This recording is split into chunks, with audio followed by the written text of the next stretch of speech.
Prairie and host of this here podcast. Joining me, as always, is our one and only prairie bitch, Allison Arngrim, and still rocking it after 50 years, our hashtag imaginary boyfriend, Dean Butler. Hi, guys. Thank you, Pamela. Good morning. Good morning. You're still rocking it too, Allison. Thank you. Thank you. Well, look at me rocking it in the flowers. In the jungle.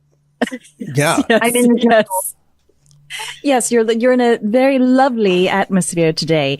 I want to take a selfie of the screen. Oh, here. More selfies. Here we go. Dean's on it with the socials, you guys. Got to do that. Let's see if I can eat. But now I've got to be able to get to the camera. Here it is. All right, good. So yeah, it's lots of lights. With the flowers. Lights. You're right. This is too good. There we go. Yeah. Right. Awesome. So we've got a few flowers there. Listen, we've been talking about the Little House on the Prairie 50th anniversary cast reunion festival, and given today's show, the subject of today's show, the guest in today's show, I think it's like more than appropriate to mention, and this is really, really cool for our event. We have people coming to our event from over 20 countries, and we have in the interface that where people are buying tickets, we can see on a world map where people are coming from, and they are coming from over 20 countries now, which is just amazing. On social media and the emails we're getting too, they're from all over the world. It's baffling. It's pretty extraordinary. Yeah, I mean, I get the people. show's on in like 140 countries. Yeah, it's in that ballpark. Well over 100 countries. It is all over the world. It's dubbed into every language. Yeah, so I guess people really like us in other places. Allison, I know you are well, people you are in France this morning. I mean, you have this love affair with France. Absolutely. Thing with the jungle, because I'm in a wacky apartment in Paris playing in the flowers here. But yeah, I'm in France right now because I discovered some years ago, okay, they love us in Argentina, they love us in Japan, but the French really love La Petite Maison down the prairie.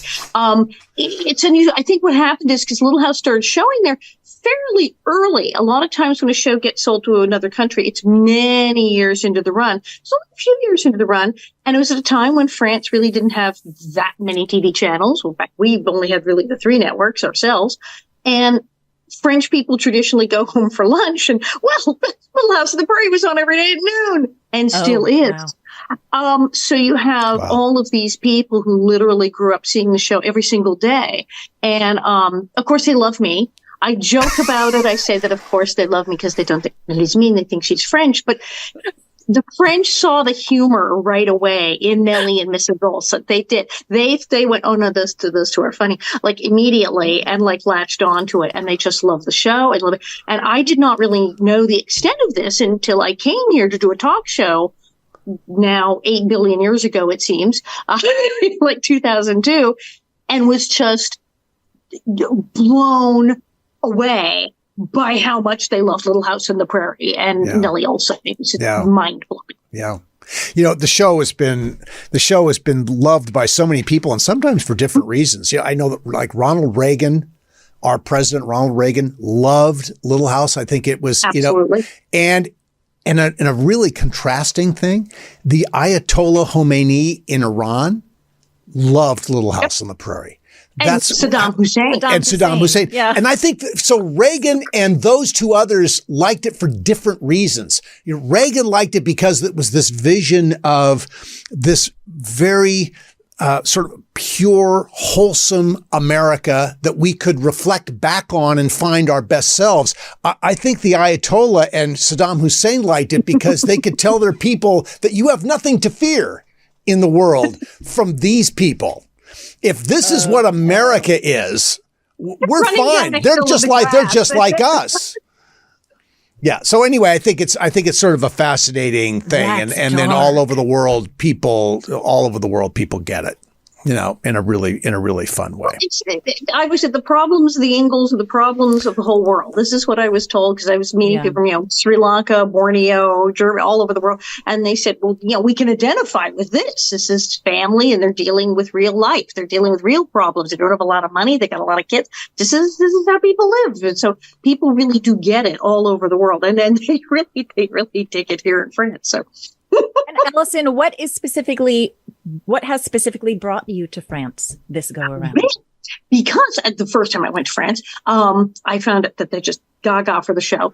And so I met our guest who was involved in the talk show. I wound up meeting him. Yes, at the Eiffel Tower was technically our first meeting. The whole story is completely it's bananas. The whole story is actually that crazy. We met at the Eiffel Tower. And during all of our discussions, he said, one day, he said, and this is when he then comes to LA, and then we're on the beach at Malibu. It's Eiffel Tower, Malibu. It's all these like movie iconic settings. And he said, we could do a version of your show, because I have my stand-up act, as you know, Confessions of Prairie Bitch. He said, it would have to be changed. We'd have to do an adaptation for the French, because you're talking about American celebrities, and we don't know who these people are. But if we did it in French and change it, it could be done. Now, I spoke this much French at the time. I hadn't gone back to school yet to learn French. And then he hadn't been on stage. He was a writer, but and so next thing you know, we wind up doing this show. It was the craziest thing. And then it worked. It worked. So we kept going. We're now on our third show. He's now written. Wait, Allison. You're telling me you did your one-woman show in French before you really knew how to fluently speak in French?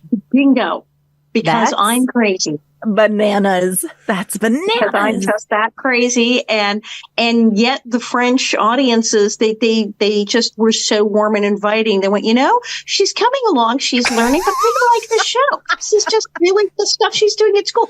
And then, so I go back to school but we just didn't stop. And he then wrote a second show that was prairie-oriented. We had Confession du Gas and Malautres de Nelly. And we're now presenting what is our third show in production together. That's all about the 80s. And, of course, stuff. Wow. Because, lots of Little House stuff there. And it's just bonkers. And much like we were talking about our friend Jack, Bishop gets us out to the small towns in America. Yeah. With this show, we go out to the small towns in France, or as we say, l'esprit head to Walnut Grove, where they have the spirit of Walnut Grove in these small towns where they wouldn't necessarily be seeing a show in Paris, and where generally American actors don't just come flying in out of nowhere to come do a show. And in French, in their town. It's not something that would normally happen. Right. So it's massively exciting for everyone. And then it's fun for me because I'm seeing parts of France to talk about. It's not really on the tourist list. It's a whole other place, and seeing all these gorgeous places that like nobody goes to. So it's something for everybody in this deal. See, this is why I love Allison, because she's like, oh, there's an audience in France. I guess I'll learn French now. And she did. And she does. And she speaks it fluently. It's like, who does, how? Your brain is amazing, Allison. Yeah. I mean, nobody's done more to advance Little House, not only in our country, absolutely, but to take it across the pond, as it were, and bring Little House directly to people who love it in another country in a completely different language, I think you deserve multiple gold stars for that. It was the French. I mean, they really just connected. We connected with each other, and then our guest, is but obviously they connected with you. They connected with you specifically. Do you have any ideas why? Well, several things. One, I think, as I said, something in the French sense of humor, the French sensibility, the whole Nellie character appealed in a certain way. It's like, we do kind of like her. Okay. And I'm I have a strange sense of humor. I'm an odd person. And I think something about my sense of humor and the way I am somehow appealed to them. And then I always wanted to come to France. I was one of those kids. Seemed like all the storybooks I was reading had these characters in France. And I always thought, French food. And I thought, God, it'd be great to go to France. And now here I am. I'm here like all the time. It was meant to be. And something about me and the French, we like each other.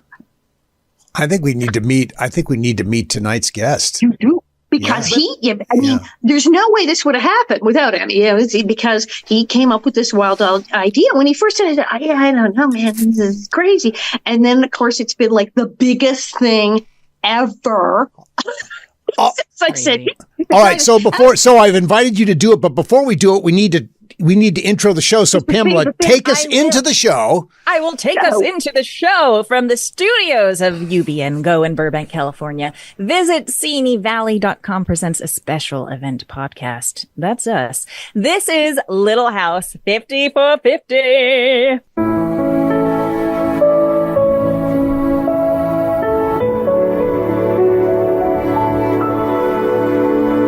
I'm smelling the croissants. I'm imagining mines forming. We're going Viva la France this episode.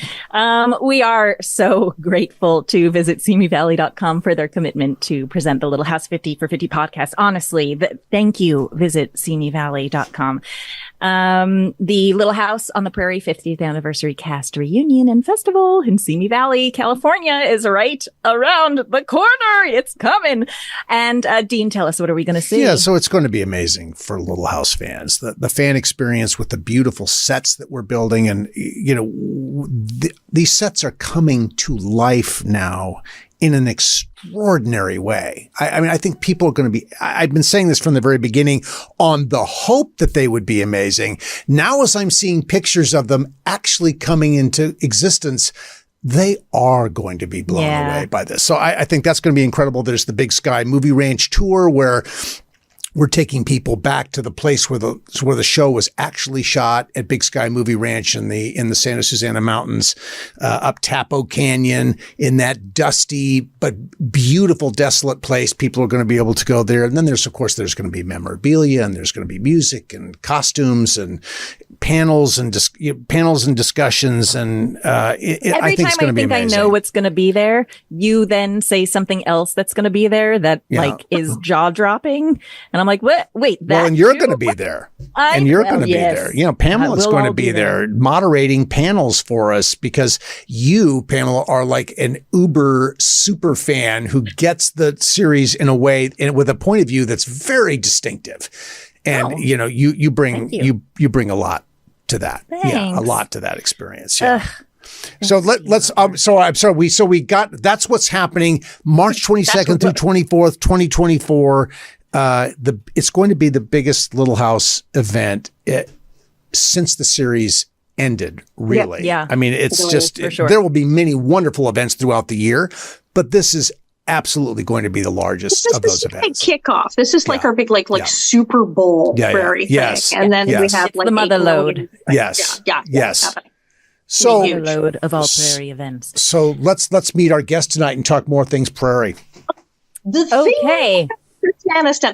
And you know, it's funny because we call you a fan, but it's like the definition of fan covers a lot of ground. I mean, there's people like, hey, I'm a fan of the show. But then there's people who's like, they're a fan, but it's because it's influenced their life. Now, my friend here who's coming on the show, he grew up with the show in France. Absolutely. And it definitely influenced his life. But he's so many more things. Okay. First of all, it's teacher week here. And indeed, he is a teacher. He is a professor. He teaches French. He's a French professor at the high school. And he's a chess champion, which is just kind of like, wait, what? That's brilliant. That's scary. Yeah, exactly. Brilliant. And people said, why did you start working with him? I said, he's a chess champion. He thinks 3 moves ahead. Yeah. So I was like, this is who I want to hang out with. And he coaches chess and he's a writer. He's written about Little House on the Prairie. And so he's absolutely an expert on Little House on the Prairie, Little House Prairie trivia, the making of Little House on the Prairie. He's met the whole cast. He knows absolutely everything. And now he's a writer, producer. He's my co-producer and co-star in this series of crazy French shows that we're producing here. And you will absolutely love him. And Dean already knows him. My friend, Patrick Loubatiere. Thank you so much, Lisa. Welcome. Good. Very good. Thank you. I have to apologize for my strong French accent. I'm really sorry. I can write English, I can read English, but I know that speaking English is much more difficult for me. I have a strong accent, so please. I think you're giving yourself far too little credit. You sound great. You're perfectly understandable. Yeah, no, Patrick. You're a great English speaker. Patrick has a southern French accent. Is that right? Because you're down there in Le Grand Mont. It's not, you have many, many accents in French. You have your northern accent, you have your Parisian accent. And this is, I guess, as if we were interviewing someone from America. They were from Tennessee. We have a Southern French accent today. So Interesting. So these are things that when you're not French, you don't know that. You wouldn't know. I mean, when I hear French is French, but it's more than that. So, yeah. Well, think of all the people who come from other countries to America to go to Disneyland or go to something, and they sit there and they study English, and then they get off the plane in New York, and somebody from Brooklyn is like, hey, yo, yeah. And then they go down to Alabama, and they say, hi, y'all, welcome down. And they're like, wait, I studied English. What is everyone speaking? It's kind of the same thing when I come to France. It depends on which town I go to, and I'm like, wow, that's a new one.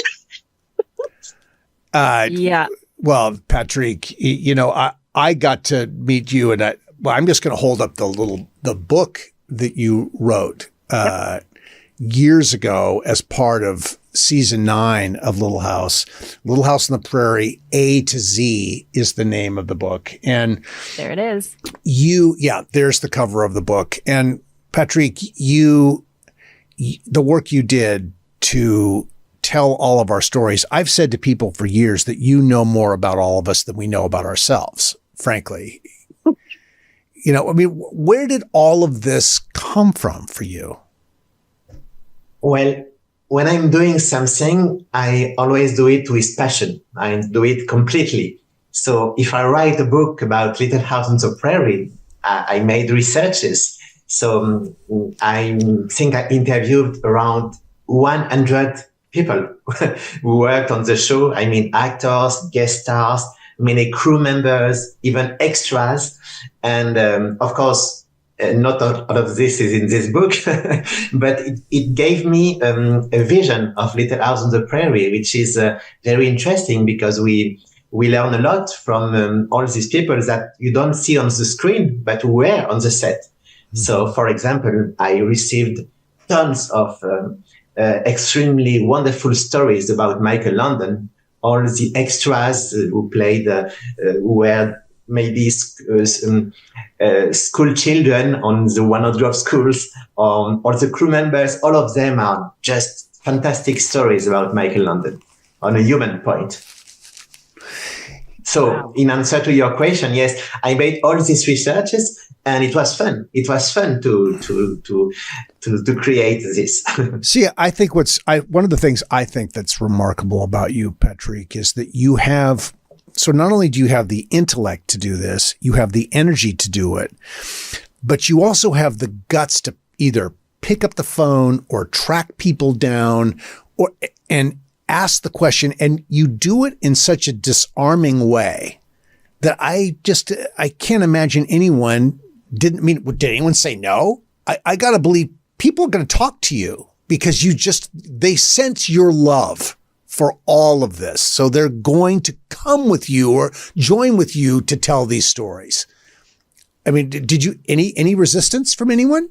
And maybe you wouldn't say. Thank you so much for saying this. Yes, it was wonderful. I think the biggest example was Catherine McGregor, because Catherine McGregor had not done interviews in maybe 20 years or even more when I interviewed her. And she said no to everybody. And Richard Bull is the one who convinced her to let me phone her. He told her, oh, Patrick is great. You should talk to him. So she agreed that I phoned her. And when I phoned her, she was extremely, I don't know how to say it. She said hello, but she was not kind at the beginning. Yeah, right. Not friendly. Yes. Exactly. Yeah. Yes. And we started talking, and then we had a 2-hour conversation on the phone. Yeah. And then the 2 times when I came to the United States after this, she met me and she invited me to dinner and she brought me to Malibu in her car, and we just became wonderful friends, and we had a strong relationship. And at first it was completely impossible, and because she didn't want anything of this, but we were able to create a beautiful relationship, and I wrote a tribute book about her and she loved it. And it was a wonderful adventure with Catherine. Oh my gosh, how nervous were you before making that phone call? Lordy, Lord. I'm wondering if you remember what Catherine's license plate was. On her Yes. car. Yes. There was Ma. I think it was LH Ma O. I think she had Ma Go Ma at one point. Okay. Yes. And then LH Ma. Yeah. She had, I think Catherine's, you're such a wonderful person to talk about, Catherine, because you got to know her really well. I adored Catherine. Anybody who was around the program when I was around it knows I had such affection for her. She had, I think you give sense of this, Patrick, that you could tell that once you engaged her, you could get her love for all of this enormous love and affection for it. But she had a bristly exterior where she wanted to know that you were really serious and that you got it the way she got it. She was abroad. Oh my God. The best sense of the word. Yes, word, absolutely. Yeah. Absolutely. She would have loved you, Pam. Well, it's very motherly because Patrick, you have the story where she gave you directions because she was worried about you driving in the rain and insisted on telling you exactly how to go to her house. It's funny that you remember this. Yes. One of the times where I was in LA, the last day, just before taking the plane to come back to France, this morning, I was at Dabs Greer's home. I was at Dabs Greer. I had to, anyway. Like you do. You just make the rounds to the little house people. I understand. And I loved Dabs Greer. I just loved Dabs Greer. Anyway, and I received a phone call on my cell phone, and I listened, and that was Catherine. And she was explaining to me that because of the rain, I shouldn't take the freeway because it was dangerous for me to take the freeway. So she explained me in detail that I should leave earlier and I should take this road. And, so it was just incredible. I was in Dabs Greer's place and I had Catherine McGregor on the phone, who was explaining me. It was just crazy. Was this? I'm sorry. Being a fan of Little House, like experiences like that, or when things get so meta, and your brain is like, "What is happening right now? I can't believe this." Yeah, I get it. Was this the day that you shot all the? You did all the wonderful interviews for Imavision. And I remember doing one of those interviews. Was this that day, or was it maybe another day where you were visiting Dabs? No, it was completely different. I went 3 times to Los Angeles. Oh, gotcha. Okay. Another time. Yeah. Go, Pamela. But yes, what made me happy when we did these interviews for the DVDs, what was the most important for me is that we did that at Dabs Greer's place. Yeah. And I wanted to interview him. I love Dabs Greer. We had a beautiful relationship, like grandson to grandchild. So I just loved him. And Dabs Greer was a legend. He is one of the most prolific actors in the 20th century. What he did is just incredible. Yeah. And strangely, he had never been interviewed directly. So we know him for all his characters, but there were no video interviews of him. So I wanted to interview him. And now this interview exists. So you can see Dabs Greer not as a character, but as Dabs Greer. Yeah. So it was very close to my heart to do that about Dabs Greer. And we had many beautiful stories with Dabs Greer, which happened after that, but I cannot tell all of Yeah, well, there's just not enough time. He was a very special. What is it about Allison that sort of hooked you? What is it about Allison? Yeah, what is it about Allison that made you say we can do something together? What was that? Good question. Why? I have 3 reasons. Oh dear. First reason, of course, is just that she's extremely funny. I mean, when you see her on stage, she's just fabulous. She's extremely charismatic.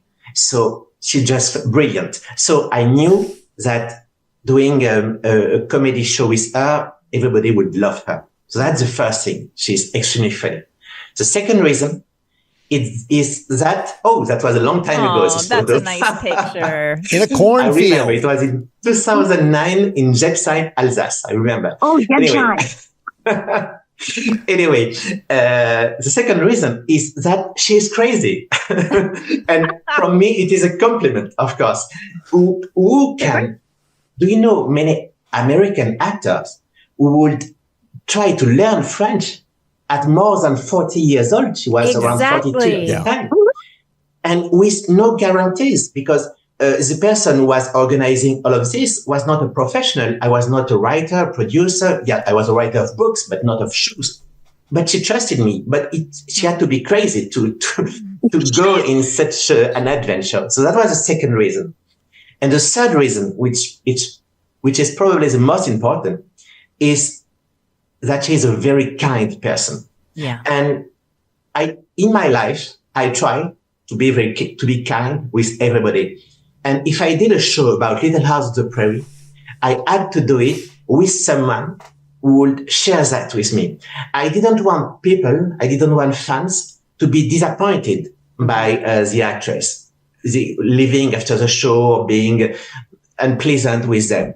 I wanted someone who would be kind to every fan. And I knew that she would be like that. Yeah. And she is. Yeah. We've done shows together as a duet on stage for 18 years now. 18 years. Wow. And in 18 years, every night we stay for the signings after the show, at least 2 hours every night. And every night she is kind to every person in 18 years. So that's the main reasons why I wanted to do that with her and why I never regretted it. Now, you said that, I know when you first went out there, were you doing Confessions of a Prairie Bitch? Was that the first thing that you did out there? Or did you have to revamp it?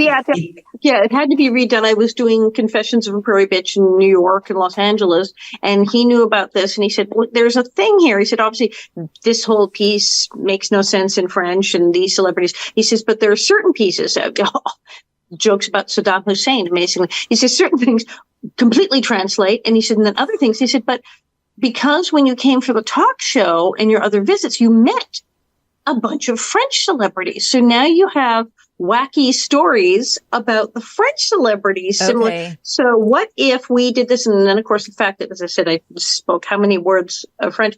So it became this two-person show where he speaks, I speak, show a video, I speak, show a video, he speaks, and then together. So it became kind of a weird two-person sketch multi-stand-up thing. So sort of a deviation. Yeah, a deviation, another version. It's the French version, and it is specifically for the French. It's in French, but it's French sensibility and celebrities. Mm-hmm. But you didn't know that French sensibility, did you? Or, I mean, that's, Patrick, what I suppose what you sort of came in and helped create together. I was picking up on it, which is why I wanted to do it. As I went, there's something here that is different from the American audience, and I like it. And then Patrick said, okay, here's what we do. And I was like, really? Okay, well, and as I said, here we are now with our third show. So you do realize that's the actor's nightmare of having to speak another language that you don't know yet in a show.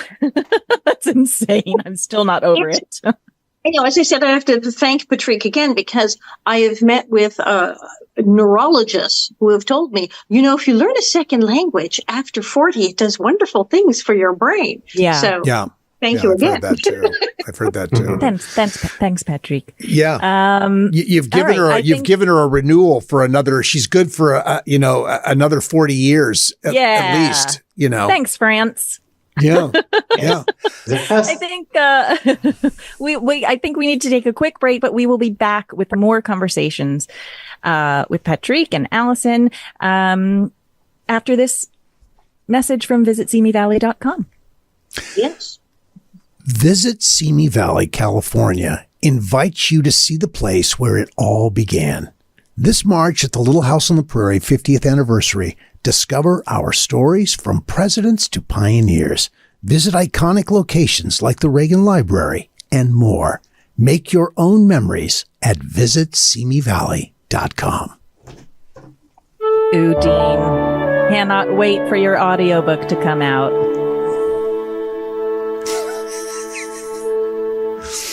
Okay. Well, welcome back, everyone. Our guest, once again, is French author and Little House impresario Patrick Loubatiere. I said that correctly, did I not? Is that correct? Good for you. I've never pronounced it right. Wow. Good for you. Good for you. I'm just curious, how do the two of you, we know that, okay, you've created the shows together. I mean, do you sit in a room and bat this around? How do you two work together? I mean, you're not often in the same room. Do you do Zoom calls, phone calls, email? How do you do it? So he, when the third show was the funniest thing because, we'd done the first and then we'd done Nellie Olson's Trunk of Treasures, Le Mal au Trésor, the Nellie Olson. And I was like, I don't know. We've done both of these shows. He said, well, I have an idea for a third show, but you'll think I'm crazy. And a lot of it winds up being by email, where he will email me and go, okay, I have this idea that we're going to do a piece about this story. What do you think? And I go, no, it's great. It's great. Well, what about this? And then so that goes back and forth. And then there might be a phone call or a Zoom call, or that, like I said, while we're doing one show, talking about the next show. But a lot of it winds up being by email. And then finally, I get actually in the country and we can meet together with the script. And sometimes there's things that we didn't know how they worked until we did them on stage and said, oh, okay, well, that didn't work, or no, that was great. It's a very strange process. We are probably the people who had the least rehearsals in the world. Yeah. But it works because I think there is trust between each other and friendships. Mm-hmm. So we make it work, but every time our first show, we created it in 2006, the second one in 2012, and the third one, last year. And each time we had our first rehearsal the day before. So it was just crazy each time. Wow. And I have to thank Alison because she trusts me. Mm-hmm. I really feel that. And it's important because each time that I send her something, she said, oh, that's great. She's always very positive and she trusts me. So thank you for that. Well, and as we're talking about with Little House on the Prairie, we didn't have big rehearsals or table reads. We had maybe a little rehearsal on the set. So talk about no table read. It's like I have the script and then we get to the country and then it's like, okay, well, we have to try some rehearsal with the video, but we often also have trouble knowing what we're going to do because we keep taking this to different towns with very small places and places we have done the show. We'll arrive in the middle of the day. We're going to do this on Friday. Arrive in the middle of the day and meet with the people, then go to the theater and say, do you have the lights? Do you have the sound? Do you have good. And then get up and start what we call a cue to cue, maybe do that kind of thing. Make sure the video clips work. Do a little bit here, a little bit there. And then that's it. And then on with the show. And the places we've performed this and all of the shows, we don't know. Sometimes we get there and it's a real theater. This place has a nice little theater. And other times it's kind of their rec center. Now, Patrick, we've been in a barn, a castle, a mental hospital, the mental hospital show. I really like the mental hospital show. Amazing. Wow. That's amazing. We've done the show in every possible building. Alison, when you walk down the street in France, are you booed or cheered? I'm curious. Oh, definitely cheered. And that was the funny thing today. I first came to France. I said, oh, they like me here. Okay, enfant de l'été. They love you everywhere. And it's that they love to hate you. That's so much fun. Love to hate you. But and of course, Patrick, he gets this because the song that he used opening the first show was the song Love to Hate You. Because he knows what that's. Nice. That's nice. The spirit right there. And what happened is that in France, I was the first talk show I was on. They had a whole conversation. The actors were also on the panel about how Nellie was jealous, a child without a smile, and the poor thing, she couldn't help it. I thought, they're sympathetic to me. And so here, people are very happy to see me, but it's interesting because the first few years I was coming to France, if people saw me in the street, they said, oh, Nellie. And now they say Alison. Yes. That's pretty cool. That's a big shift. They loved to hate Nelly. Yeah. And now they love to love Alison. Yeah. What is Patrick, what is the state of Little House? Here we are in the 50th year. What is the state of Little House in France now? We know what it's been, but how do you feel it now? It's still on. Yes, I think the first viewers loved the show, and then they wanted their children to watch the show. Yeah.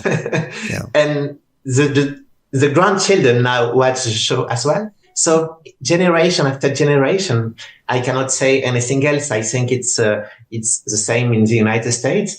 It's just a fantastic show, thanks to Michael London and thanks to all the people, Kent McRae and all the crew members, all the actors, Melissa Gilbert, Karen Grassley, Melissa Sue Anderson, all the actors who created something magical, which is universal and is just as good today as it was 50 years ago. Yeah. And it's so cool and refreshing that you're a man talking about Little House, that you hold reverence for it, because so many men are afraid to come out of that prairie closet, as we've talked about before. And that you're so just unabashedly upfront about it, and your career is based around it for some part at least, and it's just so wonderful. What did you feel was your connection to the show when you first started watching it? Well, I was just watching at this family at this small village. I just wanted to go there. Yeah. Like many people, I think there is nothing special in my story. Yeah. I just thought it was great. I wanted to go there. And what happened is that I wrote a book more than 25 years ago, just because I noticed that nobody had ever done it before. Mm-hmm. I'm talking about a French book that I did. Mm-hmm. Nobody had done it in the United States before. So I said, why?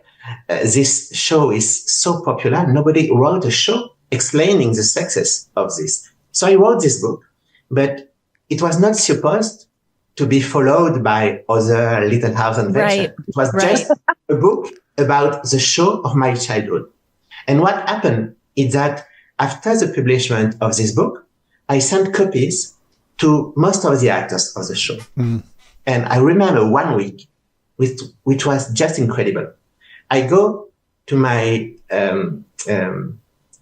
mail. On Monday, I had an answer from Charlotte Stewart.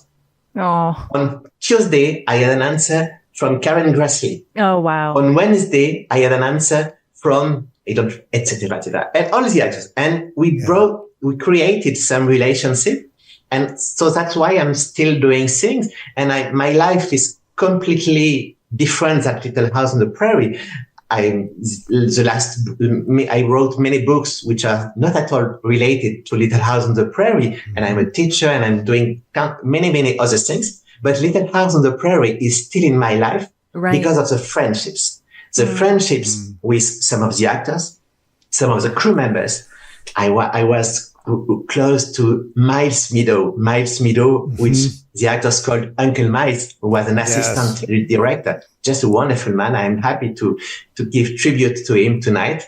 And also the friendships with the fans, because when we do all these shows, we have so many kind people in the audience, and we create relationship with them. Some of them are friends of us now. And I'm thinking, for example, of Hervé and Jimmy, who were fans of the show. And now we are doing the technique for us for the show. They are working with us on the show. Mm-hmm. So nice. All these stories are stories of friendships. I'm curious because we're racing for the finish here, Patrick. It's the hour or the 45 minutes has flown by. With your sensibilities and your view of the world, what are your favorite episodes? Give me 2 or 3 favorite episodes that you really like. And don't say bunny, okay? Because I get sick of hearing bunny all the time. Take bunny out of it. What are your favorite episodes? You will be surprised, Dean. When I was watching Little House on the Prairie, I was not a fan of Nellie. My favorite episode were not Nelly's episode. I love Addison. I didn't especially love Nelly. I love Addison because she's just a fantastic person, but I was not with Nelly. So my favorite episodes, it's very difficult, but there are episodes with a lot of emotion. Mm-hmm. So I'm thinking, for example, The Richest Man in Walnut Grove. Mm-hmm. Yeah. The Craftsman was just wonderful as well. Lovely. Oh, that's a good one. The Odyssey, which was a sad but very beautiful episode. I'm thinking, and the first 2 episodes in Walnut Grove, The Harvest of Friends and Country Girls, are just wonderfully done because they just brought everything in these 2 episodes. Yes. The last scene of The Harvest of Friends, you have the friendships, all these characters. You have Dr. Baker, Larsonson, and all of them came to help Charles and Gals. And it's the spirit of the show. Yeah, absolutely. I love those picks. Those are great picks. Non-bunny picks. Yeah, Look, we all love Bunny. Okay, see, Justice for Bunny. We all love Bunny, but it's just. I love that you love the really emotional ones. I think that's where the heart of but the heart is in all of it. But those that you've chosen, I think, really. Michael was brave enough to tell those kinds of stories. I think he was unafraid of the sentimentality in these kinds of stories. And I always go to the music that David Rose wrote that are just these beautiful cues that bring the heart of these stories to life in a very powerful way. I just recently watched The Craftsman, and my God, I always knew it was a great episode, but rewatching it again, I was gobsmacked how good that episode is. So moving. It's really, really good. Patrick, thank you. Thank you for coming. By the way, we're calling this episode Ooh La La, just so you know. Thank you so much for joining us. Thank you for having me. It's so wonderful meeting you, really. Thank you so much. All right, we'll be right back with a question or 2 after this from visitsimivalley.com.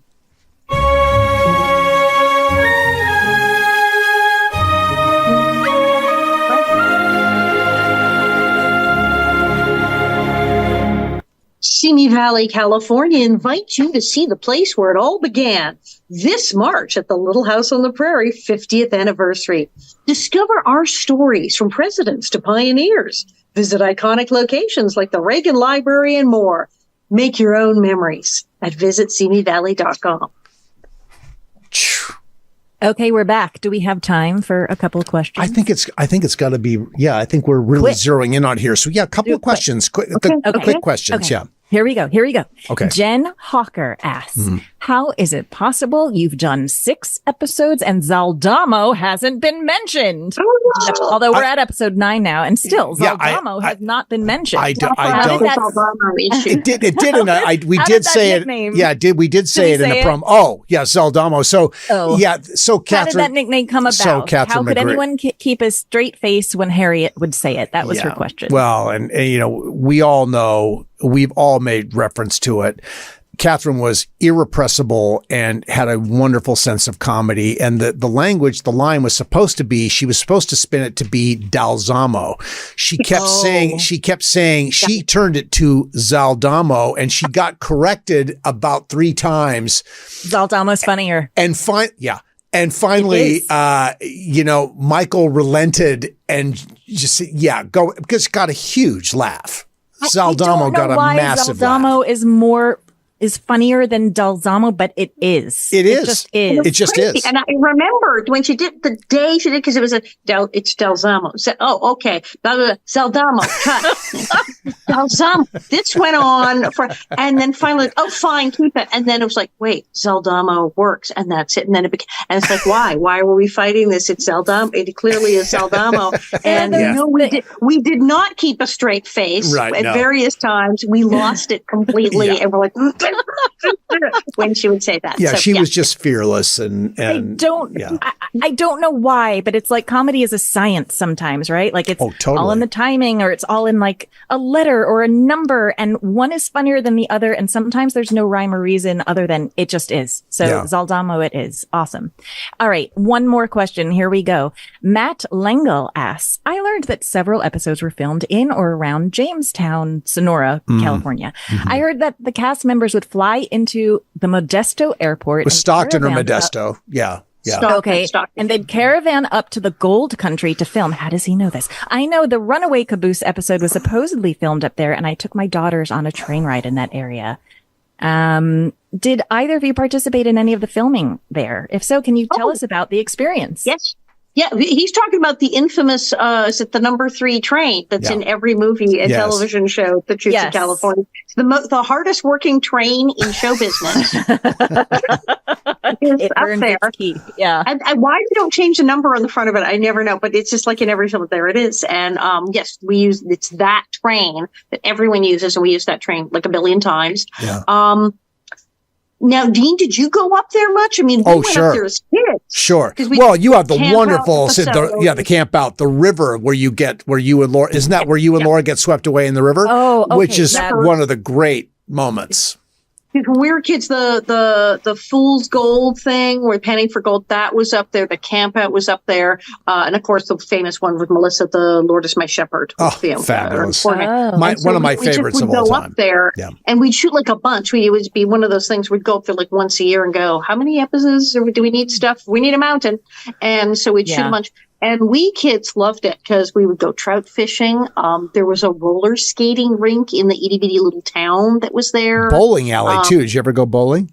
I did not go bowling. I went skating. Bats also lived in the caves in the mountains, and at the pool sometimes we'd be out by the pool. The bats would come down, I'd drink at the pool, and all the mothers would scream and run away, and all of us kids would go, awesome, bats. How far away was it? How long did it take to get there? It was the flight would have been about an hour, and then the drive would have been about an hour and a half to get up there. Yeah. And it was great. It was great. And then there were lots of snakes and critters and this huge river. And it was like going to summer camp. It was our summer camp thing. They're like, we're going up to Sonora. That's great. Thank you. Thank you, Elsa. There's so many stories we could tell. I think we've got to say good night. You have to say toodaloo. For now, yeah. Good night or good morning. You have to say bonne nuit. Et fait dodo. Yeah, it's good morning. It's good morning in Southern California, and it's good evening in France, where you are. And good afternoon in New York. So and good afternoon. Intercontinental here. Okay, everyone, you're listening to the Little House 50 for 50 podcast. We're out there on socials. You know where to find us, the Little House 50 podcast, and YouTube and our website, littlehouse50podcast.com. And you can reach us there. Links are there. We're all up. Like and subscribe. And thanks for listening, everyone. Go to littlehousefestival.com for the Little House on the Prairie 50th anniversary cast reunion and festival. We'll see you next time. Cue the music. Let's fly. Prochaine fois. Fly. Airplane on.